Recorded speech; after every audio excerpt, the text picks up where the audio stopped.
রাজধানী সড়কগুলোতে এক আতঙ্কের নাম অটোরিকশা। রীতিমতো নিজেরাই এই শহরের স্বঘোষিত আইনকর্তা। সকল নিয়মকে বৃদ্ধাঙ্গুলি দেখিয়ে রাজার বেশেই ছুটে চলেছে ঢাকার এক প্রান্ত থেকে অন্য প্রান্তে। অটোরিকশার জন্য আমরা ঠিক রকম চালাইতে পারি না, ডাইনামিক অবচাপ বেশি।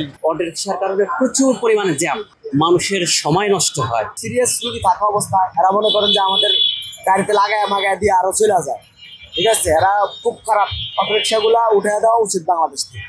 বুয়েটে দুর্ঘটনা গবেষণা ইনস্টিটিউটের তথ্য অনুযায়ী 2016 থেকে 2025 সালের মধ্যে ব্যাটারি চালিত রিকশার সংখ্যা বেড়েছে 500%। ঢাকায় বর্তমানে ব্যাটারি চালিত রিকশা প্রায় 12 লাখ। সংখ্যা বৃদ্ধির এই হার যদি অব্যাহত থাকে তাহলে আগামী 3 বছরে ঢাকায় ব্যাটারি চালিত রিকশার সংখ্যা দাঁড়াবে 50 লাখের বেশি। আমরা তো পায়ের গাড়ি দিয়ে আঙুরি দিন চলে না, খাইতে পারি না, দিন 100-200 টাকার কাম হয়। অটো গাড়ি তো সবকিছু মাইরি আমরা কিভাবে চলবো? আমরা না খায় মরতে হবে। অটোরিকশা শুধুমাত্র যানজট বৃদ্ধি করছে এমনটি নয়, বাড়ছে দুর্ঘটনা।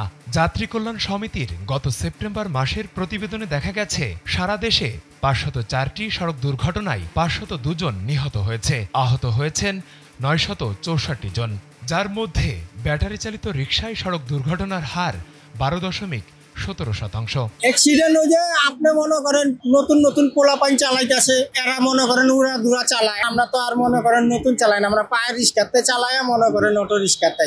ছোট এই বাহনগুলো ট্রাফিক সিগন্যাল না মেনে যখন তখন ঢুকে পড়ে ভিআইপি রোডগুলোতে।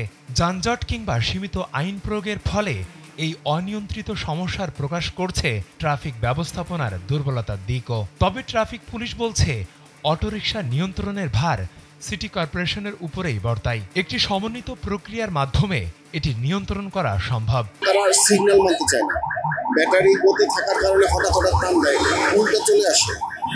রাস্তার যেই রাস্তা দিয়ে তাদের যাওয়ার কথা না সেই রাস্তায় চলে আসতেছে, ডানে বামে খেয়াল করছে না। তাদের ব্রেকিং সিস্টেম এটা তাদের অনেক দুর্বল, বা হঠাৎ করে এমনভাবে গাড়ি চালাচ্ছে যে তার ব্যালেন্সটা ধরে রাখা কষ্টকর হয়ে যাচ্ছে, সেক্ষেত্রে দুর্ঘটনার সংখ্যাও বাড়ে।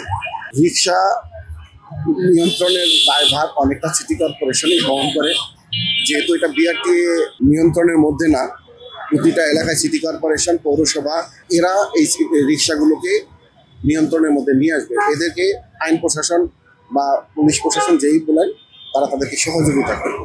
এগুলো সমন্বিত একটা উদ্যোগ, সমন্বিত উদ্যোগ নিতে হবে যেন কাঙ্ক্ষিত যে প্রয়োজনটা তার বেশি বা অতিরিক্ত যেন না আসতে পারে। বিকল্প ব্যবস্থা গ্রহণ না করলে আগামীতে রাজধানী অটোরিকশা দখলে চলে যাবে মত বিশ্লেষকদের।